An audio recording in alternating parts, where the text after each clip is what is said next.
Мектеп ең қауіпсіз орынға айналуға тиіс. Мектепте балалар өздерін қай жағынан да жайлы сезіну керек. Бөгде адамдардың мектепке кіруіне жол беруге болмайды.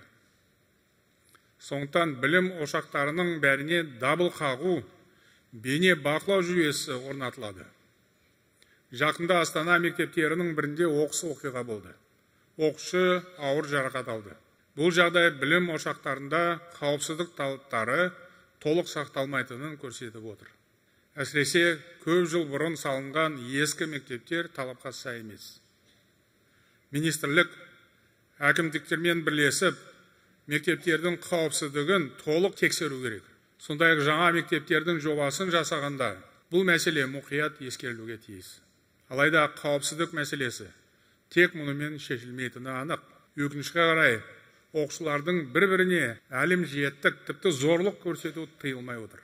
Соның кесірінен олар өз-өзіне қол жұмсауға, яғни суицидке дейін баруда. Буллинг балалар мен жас өспірімдердің денсаулығына және олардың жан дүниесіне орын толмас зиянын тигізеді.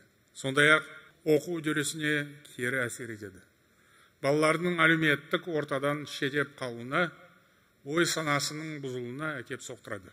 Мемлекет баланың құқығы мен қауіпсіздігінің қорғалуын қамтамасыз ету керек.